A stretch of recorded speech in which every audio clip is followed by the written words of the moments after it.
अस्सलाम वालेकुम। News eight 6 show के साथ खुशामदीद कहते हैं आपको। मैं हूं शाहिद नसीम और मैं हूं समीना राना। नाज़रीन, प्रोग्राम का बाकायदा आगाज़ करने से पहले अपने आज के मौज़ूआत के हवाले से आपको बता देते हैं। आज हम जिन टॉपिक्स पर बात करेंगे प्रोग्राम में, सबसे पहले वज़ीर-ए-आज़म इमरान खान आज अक़वाम मुत्तहिदा के पायदार तरक्की के एजेंडा 2030 और इसके 17 पायदार तरक्याती अहदाफ का जायज़ा लेने के लिए एक आला सतह फ़ोरम से अब से कुछ देर बाद खिताब करेंगे। और इस साल इस फ़ोरम का क्या मौजू रखा गया है और वज़ीर-ए-आज़म इमरान खान अपने किस विजन का आज इज़हार करने जा रहे हैं इस आला सतह प्लेटफॉर्म के जरिए, इस पर भी हम बात करेंगे। वज़ीर-ए-आज़म इमरान खान बेसिकली पूरी दुनिया की तवज्जो मरकूज़ करवाने जा रहे हैं आज 3 बड़े पॉइंट्स पर, जो 3 बड़े चैलेंजेस हैं इस वक्त दरपेश हैं दुनिया को। इस पर हम बात करेंगे कि वो कौन से चैलेंजेस हैं। और इसके बाद जो हमारा दूसरा टॉपिक है, आज विफाकी काबीना का इजलास हुआ। वज़ीर-ए-आज़म इमरान खान की ज़ेर सदारत और इजलास के बाद विफाकी वज़ीर इत्तलात व नशरियात चौधरी फवाद हुसैन की जानिब से ब्रीफिंग दी गई और इस ब्रीफिंग में उन्होंने क्या कुछ बताया, आज के इस काबीना इजलास में क्या फैसले हुए, किन उमूर पर बहस हुई, गौर किया गया, इस पर भी हम अपने आज के प्रोग्राम में बात करेंगे। बिल्कुल जी। और इसके साथ साथ बात करेंगे हम कश्मीर के हवाले से। यौम शहदा वहाँ पर आज मनाया जा रहा है और इस हवाले से कुछ आपसे साथ हम चीज़ें शेयर करेंगे कि किस तरह से पूरी दुनिया के अंदर जो है वो इस दिन को सेलिब्रेट किया जा रहा है, इस दिन के हवाले से इसको मनाया जा रहा है और लोग जो है वो अपना अपना एहतजाज जो है वो रिकॉर्ड करवा रहे हैं। बॉर्डर की दोनों जानिब जो मकबूजा कश्मीर है वहाँ पर भी और आज़ाद कश्मीर में भी इस दिन को मनाया जा रहा है और इस हवाले से जो आवाम है वो अपना एहतजाज रिकॉर्ड करवा रही है। वज़ीर-ए-आज़म इमरान खान साहब ने भी इसके ऊपर अपना एक स्टेटमेंट जारी किया है और उस स्टेटमेंट में उन्होंने खराज अक़ीदत पेश किया है उन तमाम शहदा को जिन्होंने इस 13 जुलाई के दिन अपनी जान के नज़राने पेश किए थे, उन शहदा को। और इसके साथ साथ सदर ममलकत ने भी अपने स्टेटमेंट के अंदर उनके साथ यकजहती का भी इजहार किया और खराज अक़ीदत भी पेश किया। और इसके बाद ऑब्वियसली हम बात करेंगे कोविड की सिचुएशन की और कोविड के अंदर पाकिस्तान के अंदर क्या सिचुएशन चल रही है, पाकिस्तान से बाहर क्या सूरत हाल चल रही है। आपको ये भी बताएंगे कि 2 करोड़ से ज़ायद पाकिस्तानी जो हैं वो इस वक्त वैक्सीनेट हो चुके हैं। और इसके साथ साथ जो इंटरनेशनली जो कोरोना के हवाले से दुनिया को जो चैलेंजेस हैं उन सब के ऊपर भी बात करेंगे। लेकिन सब कुछ होगा एक शॉर्ट ब्रेक के साथ, कहीं मत जाइएगा।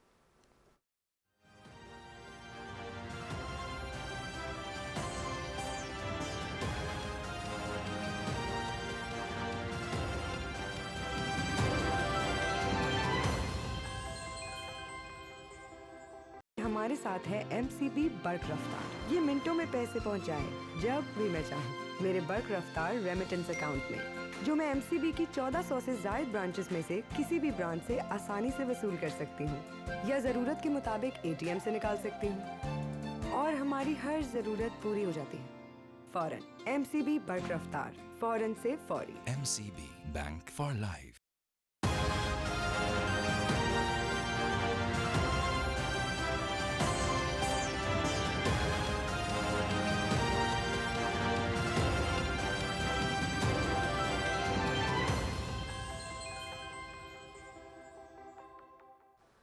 नाज़रीन, ब्रेक के बाद प्रोग्राम का बाकायदा आगाज़ करेंगे और सबसे पहले बात कर लेते हैं आज वज़ीर-ए-आज़म इमरान खान के ख़िताब के हवाले से, जो कुछ देर बाद वो करेंगे। वज़ीर-ए-आज़म इमरान खान अक़वाम मुत्तहिदा के पायदार तरक्की के एजेंडा 2030 और इस एजेंडा के 17 पायदार तरक्याती अहदाफ का जायज़ा लेने के लिए एक आला सतह के पॉलिटिकल फ़ोरम से अब से कुछ देर बाद खिताब करेंगे। और वज़ीर-ए-आज़म इमरान खान दुनिया को दरपेश 3 बड़े चैलेंजेस, जिनमें कोरोना वबा, मुआशी बहाली और माहौलियाती तब्दीली के असरात से बचने के लिए वज़ीर-ए-आज़म इमरान खान इस पॉलिटिकल फोरम में पूरी दुनिया के सामने अपना विजन सामने रखेंगे।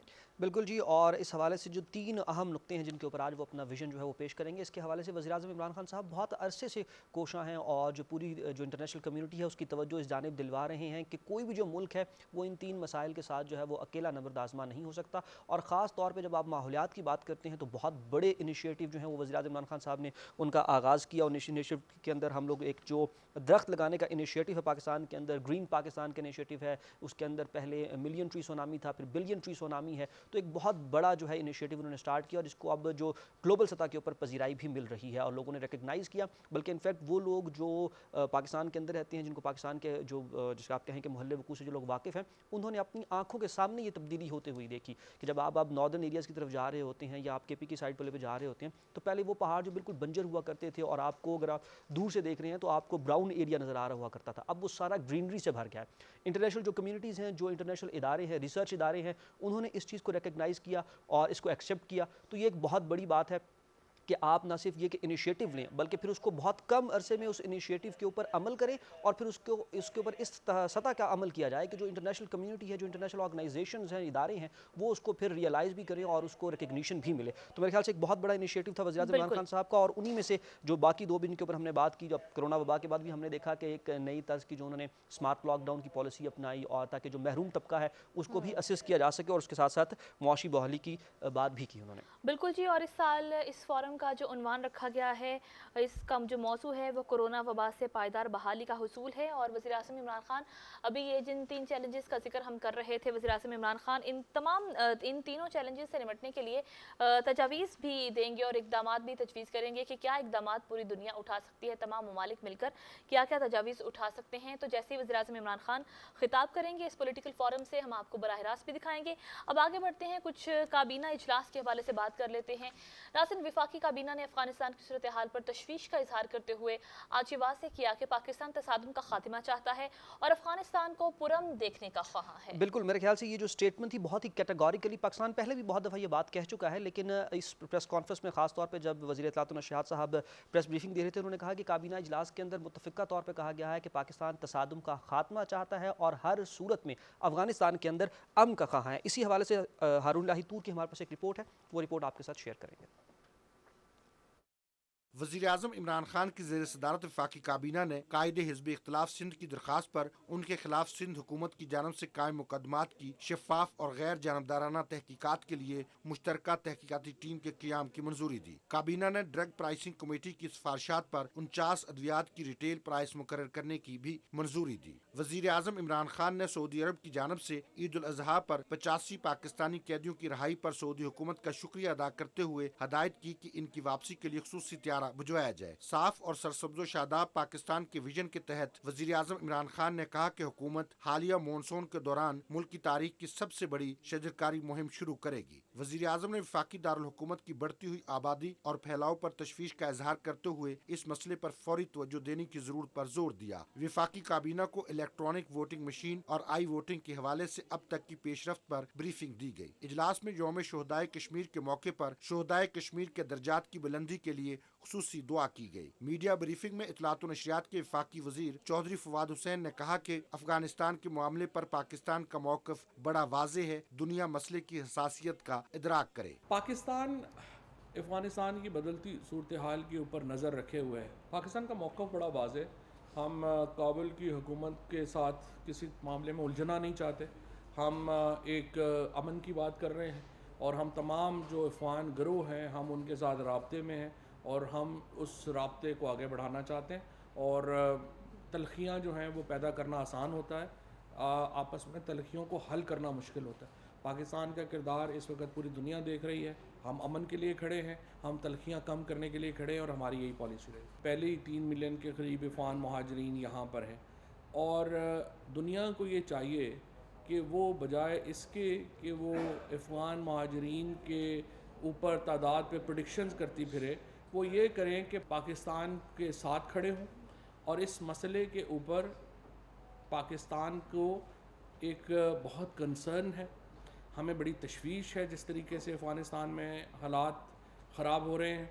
हम अपनी पूरी कोशिश कर रहे हैं कि अफ़गानिस्तान में ऐसे हालात पैदा ना हों कि जिसकी वजह से खुदा न खास्ता अफ़गान शहरियों को वहाँ से मुहाजरत करनी पड़े। आज़ाद जम्मू कश्मीर इंतखाबात पर वज़ीर इत्तलात ने वाज़े किया कि तहरीक इंसाफ की पोजीशन बड़ी मजबूत है। कश्मीर का इलेक्शन अल्हम्दुलिल्लाह काफ़ी हद तक PTI के लिए बहुत अच्छा होगा। उसकी वजह यह है कि अभी तक देखिए बिलावल भुट्टो साहब तो मायूस हो के अमेरिका में बैठे हुए हैं और उन्होंने अपनी कैंपेन भी देख ली है। 8-9 कैंडिडेट से ज़्यादा उनके पास कैंडिडेट्स नहीं है।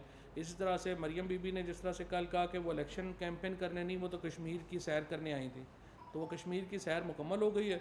अब मरियम बीबी भी वापस इंशाल्लाह अपने घर पे बैठेंगी और बिलावल साहब भी घर पे बैठेंगे और दोनों अपने वालिदैन के कमाए हुए पैसों पे ऐश करेंगे। चौधरी फवाद हुसैन ने कहा कि कोरोना वैक्सीनेशन का अमल मुअस्सर अंदाज में आगे बढ़ रहा है, अवाम इस सिलसिले में जिम्मेदारी का मुजाहरा करें। अब तक 2 करोड़ लोग जो हैं वैक्सीनेशन करा चुके हैं।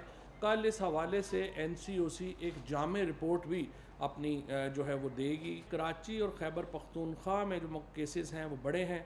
पंजाब में सूरत हाल कंट्रोल में है। दुनिया भर में तकरीबन जो है वो 1.5 अरब लोग से ज़्यादा लोग जो है वो वैक्सीनेशन लगवा चुके हैं। लिहाजा आप साजिशी थ्योरियों के ऊपर कान ना धरें। काबीना ने इस अमर पर जोर दिया है कि ख़ुसूसन जब आप इंडोर हों तो मास्क की पाबंदी करें, इज्तिमात और रश वाली जगहों से हद्दुल मकदूर इज्तनाब करें। जो प्रोटोकॉल्स हैं उसके सिलसिले में जो इब्तदाई रिपोर्ट पेश हुई है उससे लग तो यूँ रहा है कि वफाकी काबीना से ज़्यादा प्रोटोकॉल जो थी वो साबिका हमारी जो हुक्मरान हैं अपोजिशन के लीडर्स के पास और जो ब्यूरोक्रेट्स हैं उनके पास थे। फैसला ये किया गया है उसमें कि अगले हफ्ते में एक जामे रिपोर्ट जो है वो वज़ीर-ए-आज़म साहब के सामने लाई जाएगी। जो स्टैंडर्ड्स हैं उनको रिव्यू किया जा रहा है, कवानीन को रिव्यू किया जा रहा है और इसको रैशनलाइज किया जाएगा। वज़ीर इत्तलात ने कहा कि वफाकी काबीना के इजलास में तहरीक लबैक की नजरसानी दरख्वास्त पर गौर के लिए कायम कमेटी की रिपोर्ट पेश की गई। काबीना को बताया गया कि तंजीम पर पाबंदी का फैसला मेरिट और हकाइक पर किया गया, जिस पर काबीना ने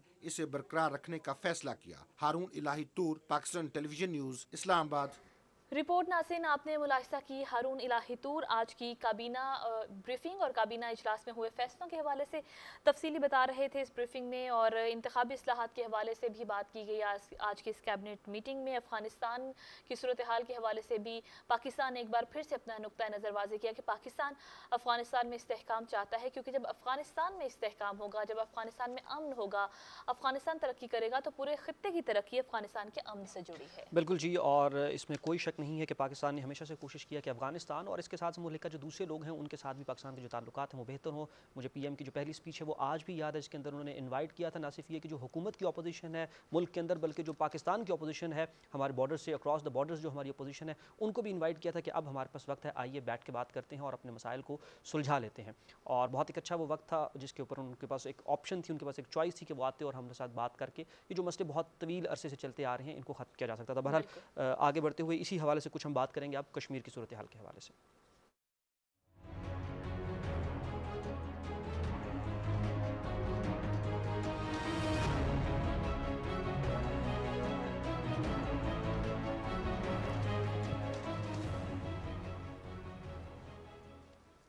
वेलकम बैक जी। और कश्मीर के हवाले से आपको बताएं कि जी कंट्रोल लाइन के दोनों जाने पाकिस्तान और दुनिया भर में मुकीम कश्मीरी जो हैं वो आज यौम शुहदा मना रहे हैं, जिसका मकसद 13 जुलाई 1931 और तहरीक आज़ादी के तमाम शुहदा को खिराज अक़ीदत पेश करना है जी। और मकबूजा इलाके में कुल जमाती हुर्रियत कॉन्फ्रेंस और मीर वाइज हुर्रियत फोरम की अपील पर मुकम्मल हड़ताल की गई है जी, जबकि तमाम आज़ादी पसंद रहनुमाओं और तंजीमों ने भी इस हड़ताल की हिमायत की है। और इस हवाले से मुख्तलिफ जो दारुल हुकूमत होते हैं ममालिक के, वहाँ पर रैलियों का इनकाद किया जाता है, सेमिनार्स का इनकाद किया जाता है, लोग जो है वो एहतजाज के लिए बाहर निकलते हैं और जो अपना एहतजाज होता है उसको रिकॉर्ड करवाते हैं। और मेरे ख्याल से अगर हम इस एहतजाज की बात करें तो बहुत तवील अरसे से ये एक कॉन्टीन्यूसली शायद इंसानी ज़िंदगी के अंदर मेरे ख्याल से ये सबसे बड़ा एहतजाज होगा जो इस तवील अरसे से, पिछले करीबन 70 साल से ज़ायद अरसे से ये एहतजाज चलता आ रहा है। और इस बाकायदगी के साथ इस एहतजाज में लोग शरीक होते हैं और इसको अपने एहतजाज को रिकॉर्ड करवाते हैं, जिसकी मिसाल शायद इंसानी तारीख में ना मिलती हो जी। 13 जुलाई 1931 को डोगरा महाराजा हरी सिंह के फ़ौजियों ने श्रीनगर के अंदर ये वाक़या एक पेश आया था, इसके अंदर 21 मुसलमानों को शहीद कर दिया गया था। अज़ान का एक बहुत मारूफ वाक़या है, आप लोग उससे वाकिफ़ होंगे। मैं एक बार फिर से दोहरा देता हूँ कि जेल के बाहर जो है वो एक मुसलमान जो है ना उसने उठकर जो है वो अज़ान देना शुरू की और उसको गोली मारकर हलाक कर दिया गया। और वो नौजवान जब गिरा तो वहीं से दूसरे एक नौजवान ने उठकर अज़ान को जो है वो कंटिन्यू किया और एक अज़ान को मुकम्मल करने के लिए 21 मुसलमानों ने अपनी जान के नजराने जो है वो पेश किए। और यौम शुहदा जो है उसके ऊपर वज़ीर-ए-आज़म इमरान खान साहब ने भी जो 22 शुहदा हैं उनको ज़बरदस्त खिराज अक़ीदत पेश किया। और अपने ट्वीट में वज़ीर-ए-आज़म ने कहा कि हम यौम शुहदाए कश्मीर पर कश्मीरियों के साथ करें और इन शुहदा को डोगरा महाराजा के फ़ौजियों ने पुरअमन मुज़ाहरे के दौरान गोली मारकर शहीद किया था। और इसके साथ साथ जो सदर मुमलकत हैं उन्होंने भी उनके साथ इज़हार यकजहती किया है। बिल्कुल जी, और ये 22 शुहदा जिन्होंने अपनी जान का नजराना पेश किया, और जैसे अभी शाहिद आपने इस वाक़े की तारीख भी बता दी 13 जुलाई, और ये पूरा जो हफ्ता है कश्मीर के जो 13 जुलाई के शुहदा हैं और इसके अलावा जो दीगर शुहदा हैं जिन्होंने कुर्बानी दी, अपनी आज़ादी की खातिर अपनी जानों की कुर्बानी दी, उनकी याद में उनको खिराज अक़ीदत पेश करने के लिए यौम शुहदा मनाया जाता है। इस सिलसिले में पाकिस्तान में भी और दुनिया भर की अहम दारुल हुकूमतों में जहाँ जहाँ कश्मीरी मुकीम हैं वहाँ पर रैलियाँ निकाली जाती हैं, इन शहदा को खिराज अकीदत पेश किया जाता है और एक बार फिर से दुनिया को ये पैगाम दिया जाता है कि ये शहदा जिन्होंने अपनी जान का नजराना पेश कर दिया, आज़ादी की जद्दोजहद के लिए हक की आवाज़ बुलंद करते हुए, इनकी जो जद्दोजहद है उनको हम जिंदा रखे हुए हैं, कश्मीरी अवाम उनको जिंदा रखे हुए हैं और तब तक जिंदा रखेंगे जब तक वो अपने मिशन में, अपने मकसद में कामयाब नहीं हो जाते।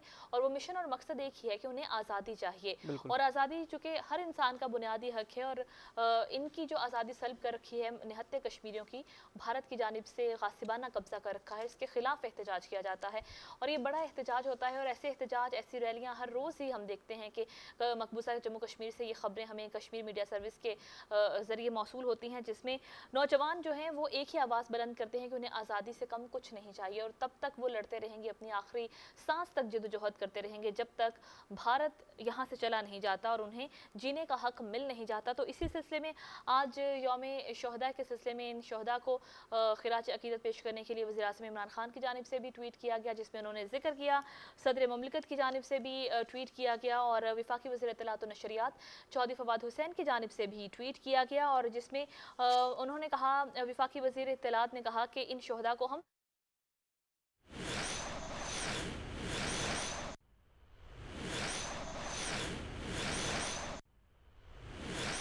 नाज़रीन, आपको बताएंगे गवर्नर पंजाब इस वक्त मीडिया के नुमाइंदों से गुफ्तगू कर रहे हैं, आपको बराह रास्त लिए चलेंगे। वो पाकिस्तान जिसका ख्वाब कायद-ए-आज़म मोहम्मद अली जिन्ना ने देखा था, वो पाकिस्तान जिसका ख्वाब अल्लामा इकबाल ने देखा था, वो पाकिस्तान जिसके लिए लाखों लोगों ने कुर्बानियाँ दी थी, क्या वो पाकिस्तान जिसमें कानून सब के लिए बराबर हो, जिसमें अमीर गरीब ताकतवर कमज़ोर बराबर हों, वो मुल्क जिसमें ये जो बड़ा बड़ा फ़र्क है अमीर और गरीब में वो ना हो, लोगों को इंसाफ मिले, लोगों को रहने के लिए छत मिले, लोगों को उनकी ज़रूरियात की बेसिक चीज़ें जो हैं वो मिलें, लोगों को एम्प्लॉयमेंट मिले, वो चीज़ें अभी हमारा ख्वाब हैं और हमने इकट्ठे मिलके उस ख्वाब को पूरा करना है।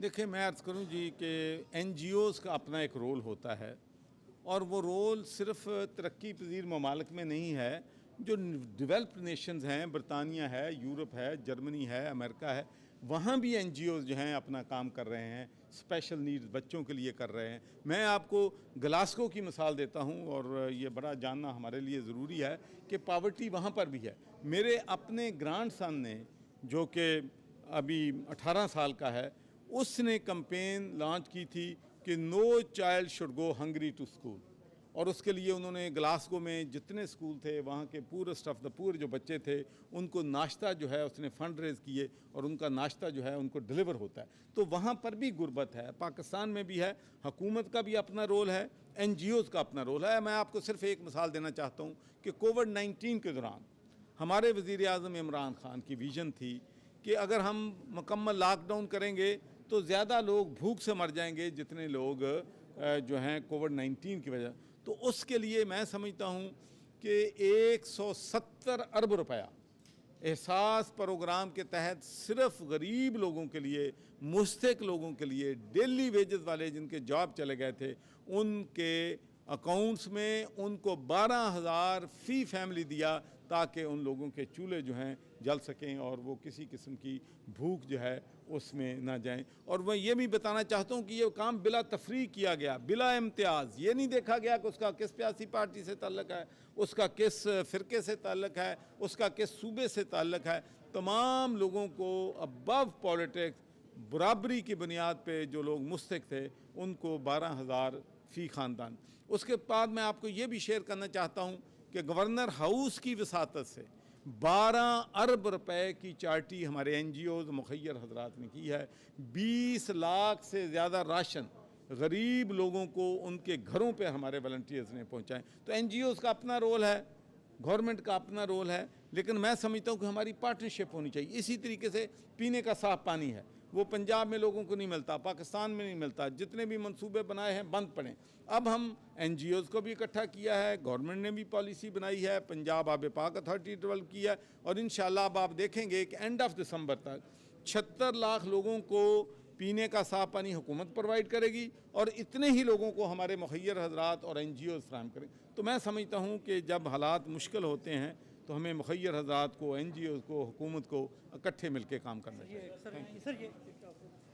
नाज़रीन, गवर्नर पंजाब चौधरी मोहम्मद सरवर मीडिया के नुमाइंदों से गुफ्तगू कर रहे थे। उन्होंने कहा कि NGOs और गवर्नमेंट सेक्टर को मिलकर काम करने की ज़रूरत है।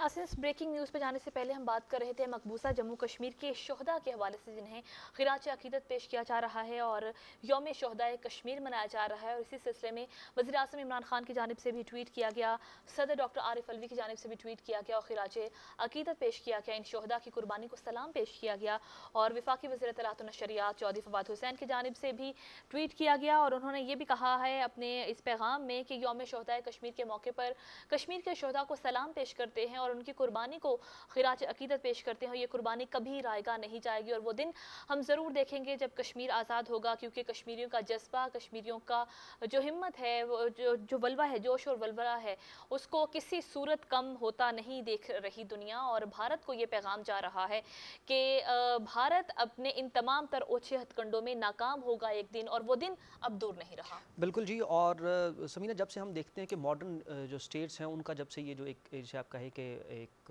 नज़रिया हमारे सामने आया, एक नेशन स्टेट्स का, हमने देखा कि 20वीं सदी के अंदर नेशन स्टेट्स बनना शुरू हुई और उससे पहले जो मॉडर्न स्टेट्स हैं उसका हम लोगों ने हमारे सामने बयानिया आना शुरू किया। तो उसके बाद से जितने भी जो ममालिक थे, जितनी भी जो रियासतें थी जो कि अंडर प्रिविलेज थी या किसी के ज़ेर असर थी, किसी के ऊपर दूसरी की हुकूमतें थी, तो वो आहिस्ता आहिस्ता सॉर्ट आउट वो मसले होते गए। इवन जो ताइवान का मसला था वो सॉर्ट आउट हो गया किसी न किसी तरीके से। तो दीगर ममालिक थे, कोरिया जो था वो आज़ाद हो गया जापान के तसल्लुत से। तो इसी तरह से डिफरेंट जो ममालिक थे वो आज़ाद होते गए। लेकिन चंद एक जगहों के ऊपर हमें जो है वो तफरीक नज़र आती है कि जो इतने तवील अरसे से, इतने ज़्यादा अरसे से जो मामलात हैं ये चलते चले जा रहे हैं। हमारे साथ इस वक्त लाइन पर मौजूद हैं हुर्रियत रहनुमा जाहिद अशरफ साहब। उनसे भी हम कश्मीर के इस हवाले से कुछ बात करने की कोशिश करेंगे और उनसे जानेंगे कि कश्मीर के अंदर किस किस्म की सूरत हाल इस वक्त जारी है।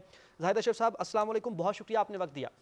वालेकुम सलाम रहमतुल्लाहि व बरकातुहू। जाहिद अशरफ साहब, यौम शोहदा आज मनाया जा रहा है। बहुत से लोग इस हवाले से ये कहते हैं कि ये वो वाक़या था कश्मीर की तारीख़ के अंदर जो कि संगे मील की हैसियत रखता है, जिसने जो तहरीक आज़ादी है इसको एक नया जोश, एक नया वलवला दे दिया। बल्कि ये एक, अगर से कहा जाए कि ये बेसिस और फाउंडेशन साबित होगा आने वाले दिनों में आज़ादी के लिए, तो ये गलत ना होगा। क्या कहेंगे इस हवाले से, क्या सूरत हाल है कश्मीर में इस वक्त और किस तरह से इस दिन को मनाया जा रहा है? देखिए जी, जिस तरह मकबूजा कश्मीर में डोगरा फौज ने 13 जुलाई 1931 को 22 लोगों को, 22 फर्जंदान कश्मीर को, 22 फर्जंदान तौहीद को शहीद किया है, तो उसी वक्त से कश्मीरी अवाम गुलामी से हिंदुस्तान, उसके बाद हिंदुस्तान की गुलामी से जिसे आज़ादी के लिए जद्दोजहद कर रहे हैं। तो ये हर साल मनाया जाता है। उन अपने हीरोज़ को याद करते हैं जिन्होंने अपना खून पेश किया, जिन्होंने डोगरा शाही के खिलाफ उस वक्त सीनों पे गोलियां खाए। दुनिया में शायद पहला वाक़ा ऐसा है जहां 22 लोगों ने 22 तकबीर पे तो अपनी जानें निशावर की हैं। आज भी देखिए कश्मीर में लोग हिंदुस्तान के जुल्म और इस बर्बरियत के खिलाफ लोग अपनी जानें दे रहे हैं, लोग अपनी बीनाई दे रहे हैं, लोग अपने माल की कुर्बानी दे रहे हैं, जान की कुर्बानी दे रहे हैं। जहाँ तक आज की बात है, आज देखिए सुबह से ही हिंदुस्तान ने कल वहाँ इंटरनेट बंद किया था, वहाँ ट्रेन सर्विस मुअत्तल थी। हर हरबे से सताया जा रहा है कश्मीरियों को कि ताकि वो इस दिन को ना मनाए, इस दिन को सेलिब्रेट ना करे, अपने हीरोज को याद ना करे। अब तो हुर्रियत क़यादत के अलावा भी जो मेन स्ट्रीम है वहाँ की, नेशनल कॉन्फ्रेंस है या PDP हैं, तो उनको भी मज़ारी शोहदा नहीं जाने दिया गया है कि हिंदुस्तान में मतलब समझता है कश्मीरी लोग अपने हीरोज के साथ मोहब्बत करते हैं और हिंदुस्तान की नफरत में दिन ब दिन इजाफा होता जा रहा है जो वो कश्मीर में सरंजाम दे रहे हैं, जिस तरह वो लोगों को तंग कर रहे हैं। आज देखे कल रात को इस्लामाबाद के इलाके में उन्होंने NIA जो कि असल में और हिंदुस्तान की आर्मी है, पुलिस है, रेड किए हैं 2 जगहों पे, मतलब खाना तलाशी किए हैं, लोगों का जीना महाल कर दिया है। तो अब दुनिया देख भी रही है कि हिंदुस्तान किस तरह कश्मीरियों के साथ किस तरह का जुल्म कर रहा है। जाहिद अशरफ साहब, आपने कहा कि दुनिया देख रही है, लेकिन हम ये भी देख रहे हैं कि दुनिया ये सब देखने के बावजूद आंखें बंद किए हुए है और ज़ुबानें भी खामोश हैं, एक मुजरिमाना खामोशी तारी है। लेकिन इस तरह से जो एहतजाज होते हैं, इस तरह से जो ओकेजन्स पर कश्मीरी अपने हक के लिए आवाज़ बुलंद करते हैं और इन कुर्बानियों का एक बार फिर से एहसास दिलाते हैं पूरी दुनिया को, क्या कितना स्ट्रॉन्ग मैसेज आता है भारत समेत तमाम आलमी दुनिया को?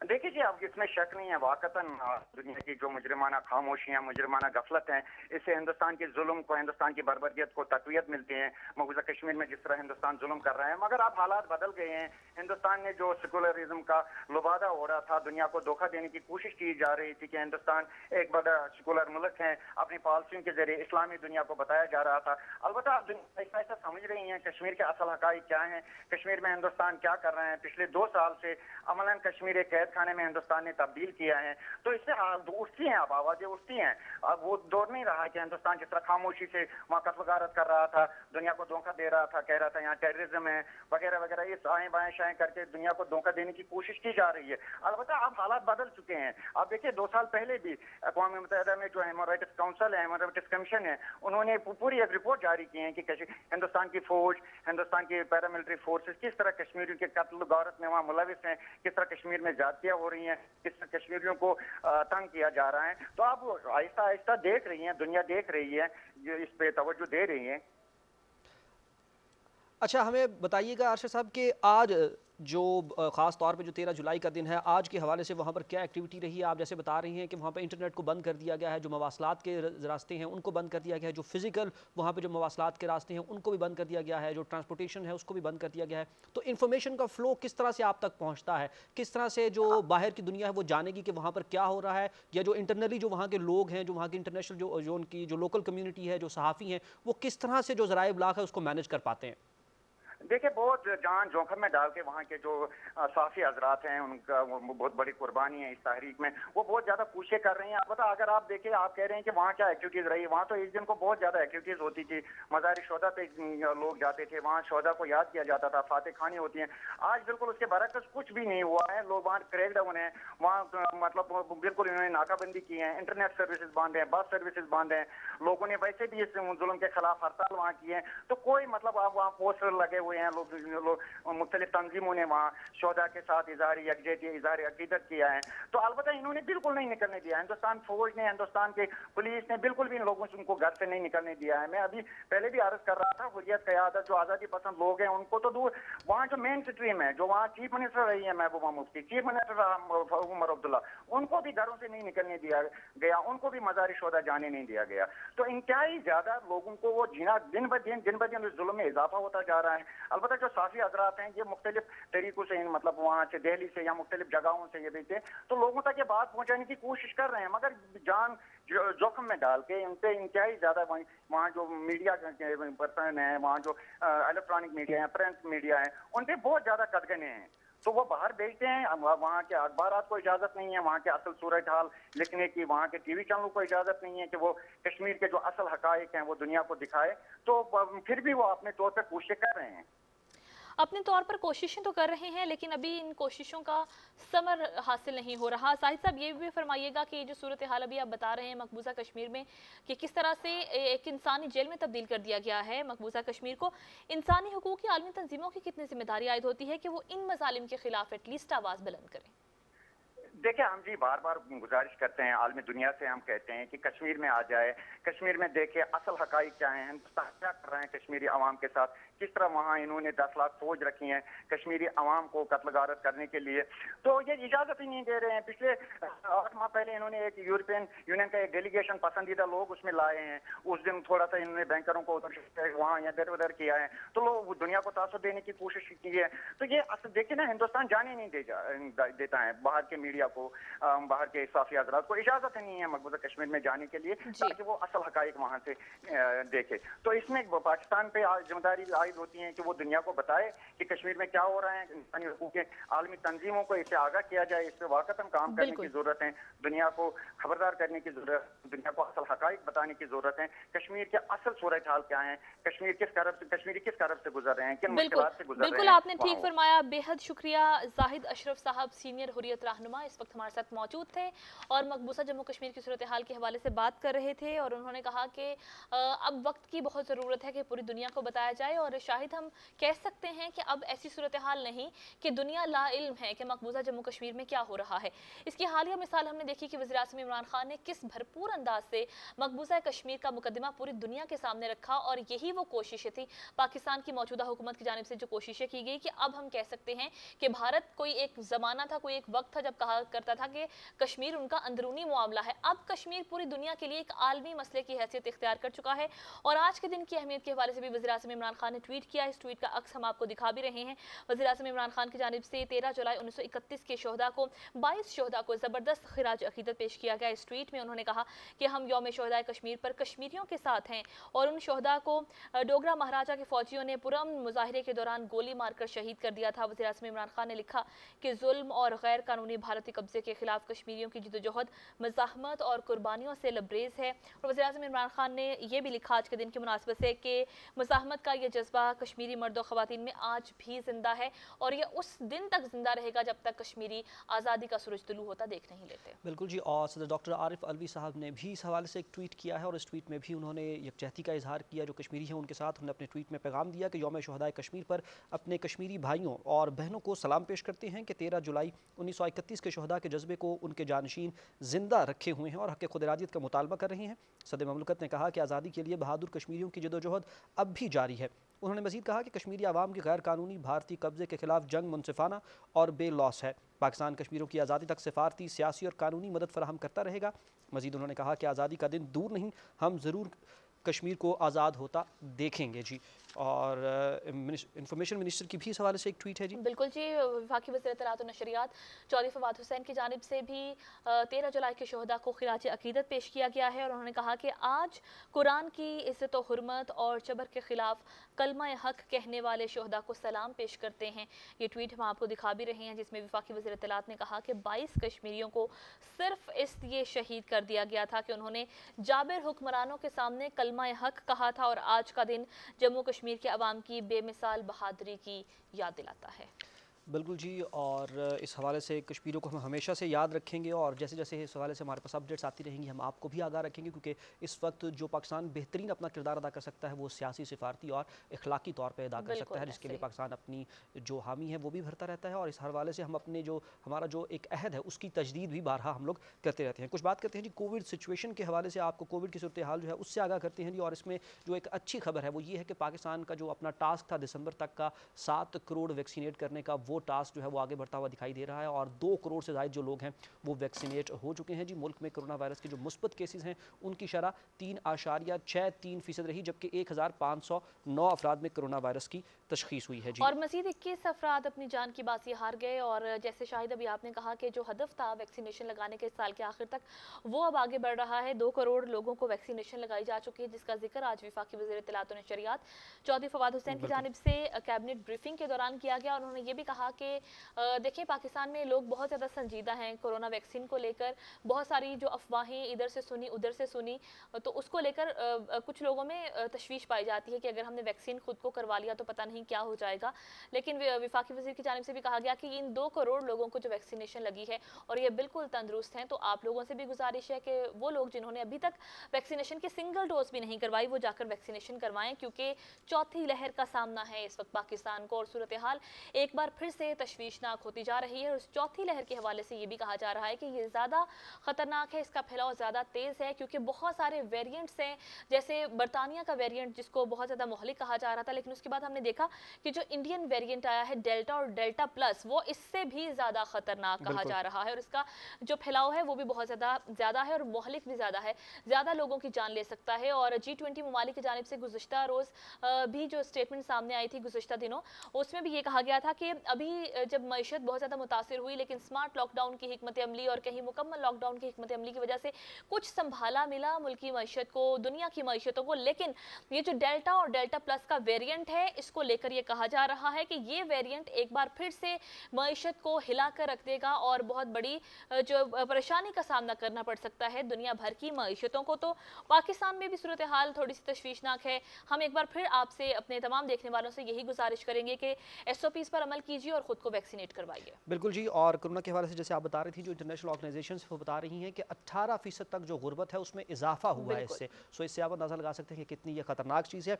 वर्ल्ड कोरोना के हवाले से आपको हम बताते हैं, जो वर्ल्ड कोविड सिचुएशन है उससे आपको कुछ आगाह करते हैं जी। दुनिया भर में कोरोना के जो मुस्बत केसेज हैं जी, उसमें मजीद तेज़ी आ गई है और गुज़िश्ता 24 घंटे के दौरान 3,73,500 केसेज रिपोर्ट हुए हैं, जिसके बाद दुनिया में जो कोरोना से मुतासर अफराद हैं उनकी तादाद जो है वो 18 करोड़ 80 लाख से तजावुज़ कर चुकी है और 6,502 अमवात के बाद दुनिया भर में अमवात की जो मजमूई तादाद है वो 40,55,000 के करीब पहुंच चुकी है जी। और अक़वाम मुत्तहिदा की रिपोर्ट के मुताबिक, जैसे मैं पहले भी आपको बता चुका हूं कि जो गुर्बत है उसमें जो इजाफा है वो 18% से ज़्यादा गुर्बत में इजाफा देखा गया है और जो दुनिया भर की जो आबादी है उसके लिए खुराक के हुसूल की कोशिशों को बहुत ज़्यादा नुकसान होगा जी। और बरतानवी हुकूमत ने इस हवाले से कहा है जी कि जो वैक्सीनेशन का अमल है वो तेज़ कर दिया गया है और इसके बायस जो आइंदा हफ्ते से मुल्क में जो जारी पाबंदियां हैं उनमें कुछ नरमी कर दी जाएगी। अब जितने भी जो ममालिक हैं उनका एक तरफ तो जो उनका जो फोकस है वो ये है कि कोरोना को फैलने से रोका जाए, लेकिन दूसरी जानिब जो मेन फोकस है वो ये है कि वैक्सीनेट किया जाए। इसीलिए हम लोग बार बार वैक्सीनेशन के ऊपर जोर दे रहे हैं और हुकूमत भी बार बार वैक्सीनेशन के ऊपर जोर दे रही है कि वैक्सीनेट खुद को करवाएं। अगर आपने अभी तक खुद को वैक्सीनेट नहीं करवाया तो फौरी तौर पर पहली फुर्सत में आपने खुद को वैक्सीनेट करवाना है। बिल्कुल जी, और जैसे भी अब आप जिक्र कर रहे थे शाहिद बरतानिया का, कि वहाँ पर हमने देखा कि तकरीबन आधी से ज़्यादा आबादी को वैक्सीनेशन लगाई गई, लेकिन उसके बाद वहाँ पर इंडियन वेरिएंट फैल गया। तो अब इस वेरिएंट को लेकर कोरोना वैक्सीन के हवाले से भी कुछ बातें की जा रही हैं कि कौन सी वैक्सीन किस वेरिएंट पर अमल करती है या नहीं, लेकिन अभी फ़िलहाल हमें ये नहीं सोचना, हमें हमारे मुल्क में जो वैक्सीनेशन दस्तियाब है वो ज़रूर करवानी है। और भारत की जैसे हम बात कर रहे थे, तो भारत में जो सूरत हाल है वो इंतहाई तशवीशनाक है, अलार्मिंग है, बहुत ख़तरनाक हद तक केसेस में इजाफा हो गया है। लेकिन भारत की हुकूमत इन तमाम सारी सूरत हाल पर काबू पाने में बुरी तरह से नाकाम रही। पहली लहर में भी और दूसरी लहर में भी, और अब जो तीसरी लहर चल रही है इसमें भी सूरत हाल जूं की तूं बरकरार है और केसेस में आए रोज़ इजाफा हो रहा है, मरने वालों की तादाद में भी इजाफा होता जा रहा है। और भारतीय मीडिया के मुताबिक मुल्क के 66 अजला में कोरोना के मस्बत केसेस की शरह अब 10% से भी ज़्यादा हो चुकी है। और कुछ रियासतें तो ऐसी हैं जो कि डेल्टा और डेल्टा प्लस का गढ़ बन चुकी हैं, लेकिन मोदी सरकार जो है वो हाथ पे हाथ धरे बैठी है और अपने लोगों को कोरोना के बायस मरने के लिए छोड़ दिया गया है। क्योंकि जो सूरत हाल महाराष्ट्र और केरला की है वहाँ पर तो ये डिक्लेयर कर दिया गया है कि ये वो रियासतें हैं जो कि गढ़ बन चुकी हैं और यहाँ से भारत से बहुत सारे दूसरे ममालिक में भी, तकरीबन 82 से ज़्यादा ममालिक में भी ये वेरिएंट फैल चुका है। तो लिहाजा इस वक्त जो पूरी दुनिया की सूरत हाल है वो भी हमने आपको बता दी, और पाकिस्तान की जो सूरत हाल है अगर दुनिया के साथ कंपैरिजन करें शाहिद, तो हम कह सकते हैं कि अल्हम्दुलिल्लाह अभी भी सूरत हाल उतनी ख़राब नहीं है। उसकी वजह यह है कि हुकूमत की बरवक्त और मौसर पॉलिसीज़ और अवाम का ताउन भी दरकार रहा। तो वही ताउन एक बार फिर से हमें करने की ज़रूरत है, हमें और आप सबको वही ताउन करने की ज़रूरत है जो पहली लहर में जिस अज़्म के साथ हमने इस वबा का मुकाबला किया, दूसरी लहर में और फिर तीसरी लहर को जिस तरह से हमने शिकस्त दी अपने ताउन से SOPs पर अमल करके, तो एक बार फिर से हमें वही करना है। अगर ऐसा नहीं किया गया तो NCOC की जानिब से, हुकूमत की जानिब से एक बार फिर से ये इंदिया दिया गया है कि जो नरमी की गई थी पाबंदियों में वो दोबारा से सख्ती की जा सकती है और मार्केट्स के टाइम में भी कम किया जा सकता है। और इसके साथ साथ उन्होंने ये भी कहा कि NCOC की जानिब से ये भी कहा गया कि ईद उल अज़हा भी करीब है और अगर ईद उल अज़हा पर भी केसेस में इस तरह से इजाफा हुआ तो हो सकता है एक बार फिर से स्मार्ट लॉकडाउन की जानिब जाना पड़े।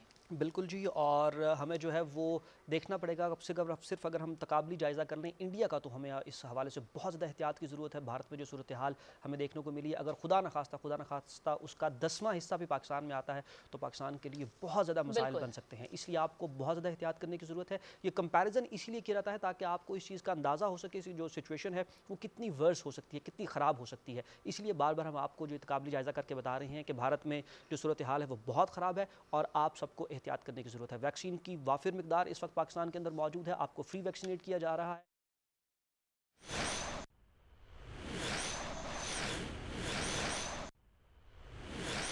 इस वक्त नाज़िम वज़ीर आज़म इमरान खान पायदार तरक्की पर अक़वाम मुत्तहिदा के आला सतह सियासी फोरम से वर्चुअल खिताब कर रहे हैं। आइए आपको लिए चलते हैं। Excellencies, distinguished delegates, ladies and gentlemen, this high-level political forum is being held at a critical moment in human history. The world is facing an unprecedented triple challenge: the COVID-19 pandemic, the reversal of economic progress, and the existential threat posed by climate change. I commend the excellent role played by the UN Secretary General and the entire UN systems relief and recovery efforts in the wake of the pandemic. By the grace of Almighty Allah, Pakistan has been more fortunate than other countries. Through our policies of smart lockdowns and focus on the disadvantaged, we have been able to somehow contain the virus. We managed to save precious lives and at the same time, livelihoods. I appreciate the international recognition of our pandemic containment strategy and our Asas social protection program. We are now making all possible efforts to accelerate our vaccination campaign. Unfortunately, the COVID-19 pandemic revealed and accentuated the endemic inequalities which exist within and amongst nations.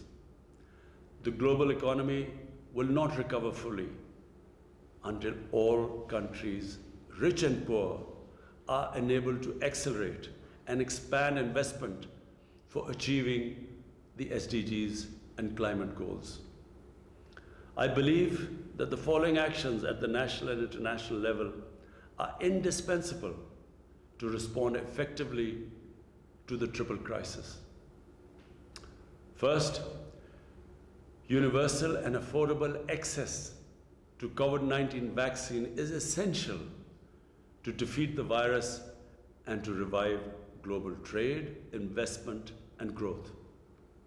The world must ramp up vaccine production, including in the developing countries, and ensure its rapid distribution.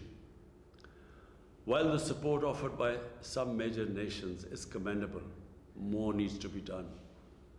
Of vital urgency is the waiver of intellectual property rights, even if temporary, vaccine production under license, full funding of COVAX facility, and provision of grants and concessional lending to enable developing countries to purchase vaccine at fair prices.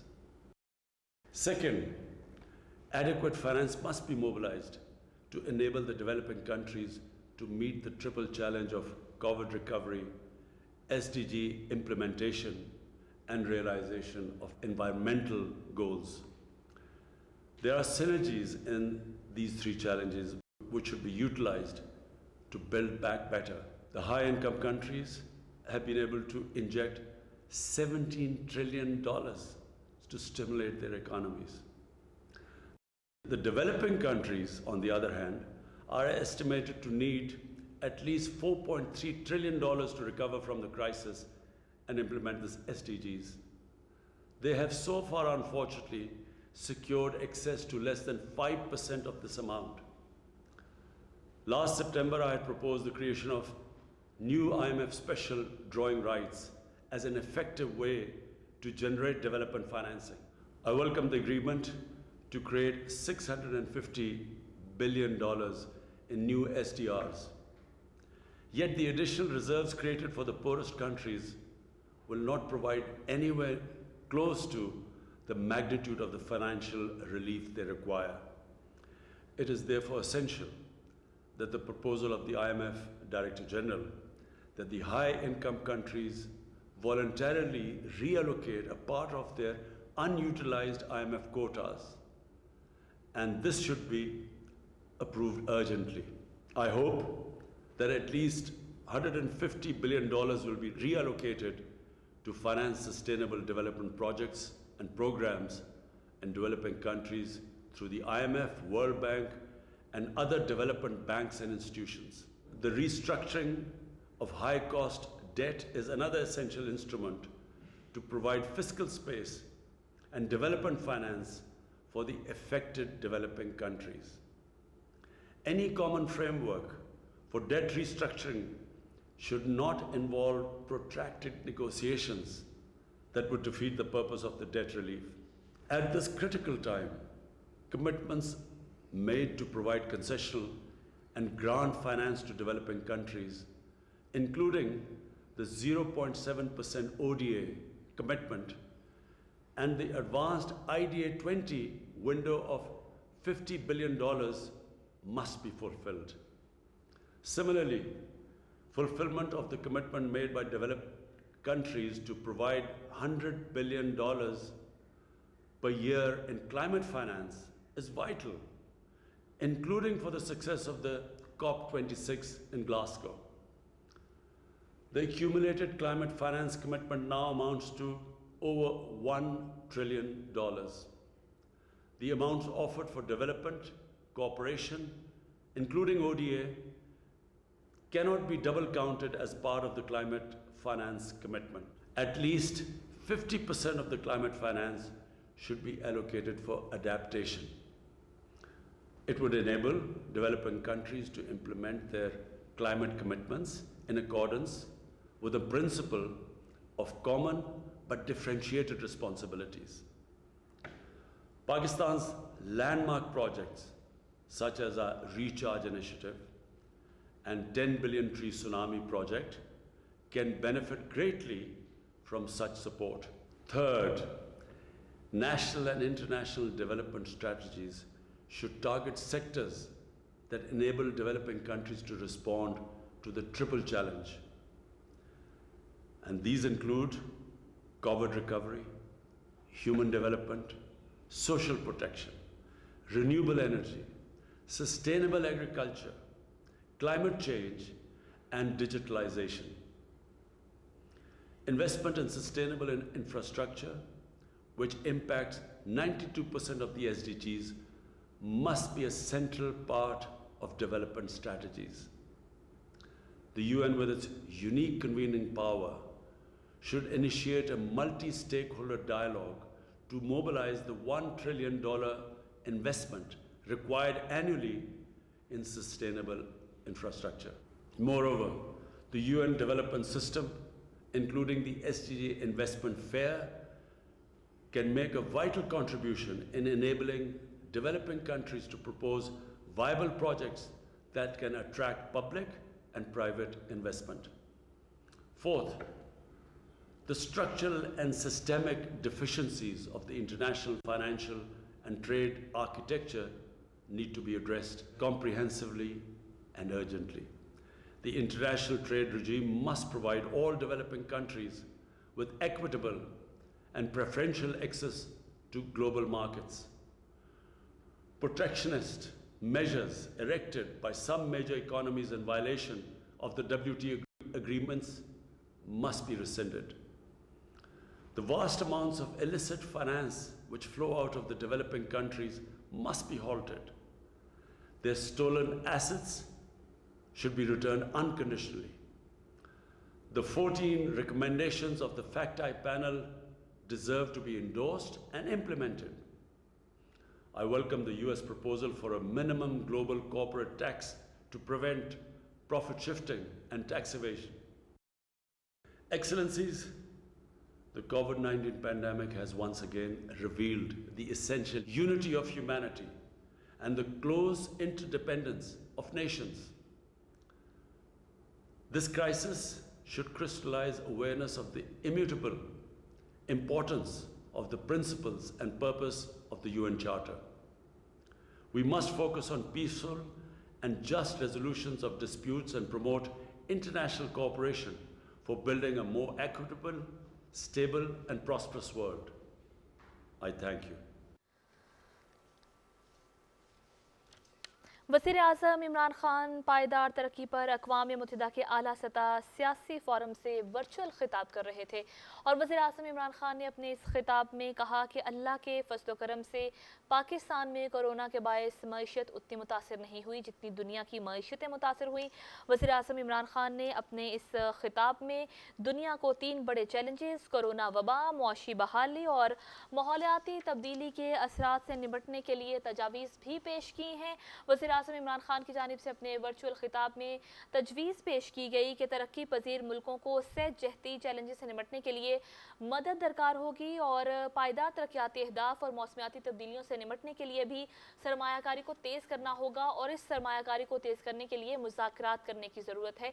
तमाम ममालिक को मिल बैठ कर तरक्की पजीर ममालिक के मसाइल का हल तलाश करने की बेहद ज़रूरत है। और वज़ीर-ए-आज़म इमरान खान ने अपनी तजावीज़ में ये भी कहा कि वैक्सीनेशन की ख़रीदारी तमाम ममालिक के लिए यकसा बनाने बढ़ाने के लिए भी काम करना होगा और तरक्की याफ्ता ममालिक को, तरक्की पजीर ममालिक को इस मद में ग्रांट्स देना होगी और जो वादे किए गए थे तरक्की पजीर ममालिक की मईशत को बहाल करने के लिए वो वादे भी अब पूरे करना होंगे। बिल्कुल समीना, और इसके साथ साथ वज़ीर-ए-आज़म इमरान खान साहब का ये भी कहना था कि तरक्की पजीर मुल्कों को सहजती बहरान से निपटने के काबिल बनाने पर तवज्जो मरकूज़ करना होगी और वैक्सीन की खरीदारी के लिए तरक्की पजीर मुल्कों को ग्रांट्स और रियायतें देना होगी, जबकि कोरोना वैक्सीन की तैयारी और फिर उसकी डिस्ट्रीब्यूशन के ऊपर हमें अपनी तवज्जो मरकूज़ करना होगी कि ना सिर्फ उसको मैक्सिमम तादाद के अंदर प्रोड्यूस भी किया जा सके बल्कि उसके बाद उसको फिर डिस्ट्रीब्यूट भी किया जा सके, यानी कि उसको पहुँचाया भी जा सके। IMF स्पेशल ड्राइंग राइट्स का उन्होंने जिक्र किया और उन्होंने कहा कि इसको क़याम अमल में लाने के लिए पहले भी वो तजवीज़ दे चुके हैं और एक बार फिर से इसको दोहरा रही हैं। इसके साथ साथ उन्होंने ये भी कहा जी कि कौमी और आलमी सतह पर सहजती बहरान का जवाब देने के लिए इक़दामात जो हैं वो नागुज़ीर हैं। कोरोना के बाद जो पूरी दुनिया की जो मईशतें हैं उनको बहुत बड़ा नुकसान हुआ है और जो तरक्की याफ्ता ममालिक हैं उन्होंने इसको अपने स्टेबल करने के लिए इन मईशतों को स्टेबल करने के लिए बहुत ज़्यादा पैसा खर्च किया है, जबकि जो तरक्की पजीर ममालिक हैं वो ये पैसा खर्च नहीं कर सकते, इसलिए उनको असिस्टेंस की ज़रूरत होगी और जो कि इंटरनेशनल कम्यूनिटी ने वादे किए हैं उनसे ग्रांट्स के, रियायतों के और उनको फ़ंड्स देने के वो वादे उनको अपने पूरे करने होंगे। जी, ये कहना था वज़ीर-ए-आज़म इमरान खान साहब का और वो इस सियासी फोरम से वर्चुअल खिताब कर रहे थे। पायदार तरक्की के हवाले से अक़वाम मुत्तहिदा की आला सतह एक सियासी फोरम है जिससे वो वर्चुअल खिताब कर रहे थे। और इस फोरम का मौजू इस साल रखा गया कोरोना वबा से पायदार बहाली का हुसूल और वज़ीर-ए-आज़म इमरान खान ने यह भी कहा कि तरक्की पजीर ममालिक के लिए हम उम्मीद करते हैं कि 150 अरब डॉलर भी रखे जाएंगे और इन बहरानों से निपटने के लिए तरक्की पजीर ममालिक को तकरीबन 4.3 ट्रिलियन डॉलर्स दरकार हैं। ये मस्बत तजावीज़, ये अहम तजावीज़ वज़ीर-ए-आज़म इमरान खान की जानिब से इस वर्चुअल खिताब में दी गई हैं दुनिया के सामने। वज़ीर-ए-आज़म इमरान खान इससे पहले भी इन्हीं चैलेंजेस को लेकर और ख़ासतौर पर जो पायदार तरक्की के अहदाफ हैं एजेंडा 2030 के, इस पर भी वज़ीर-ए-आज़म इमरान खान अपनी मस्बत तजावीज़ पूरी दुनिया के सामने रखते हैं और उन तजावीज़ को सराहा भी जाता है। बिल्कुल जी, इसके साथ ही हमारे प्रोग्राम का जो वक्त है वो ख़त्म हुआ चाहता है। जी, शाहिद नसीम और समीना राना को प्रोग्राम टीम के हमरा इजाज़त दीजिए। अपना बहुत सारा ख्याल रखिए। आपसे कल मुलाकात होगी। अल्लाह के बाद।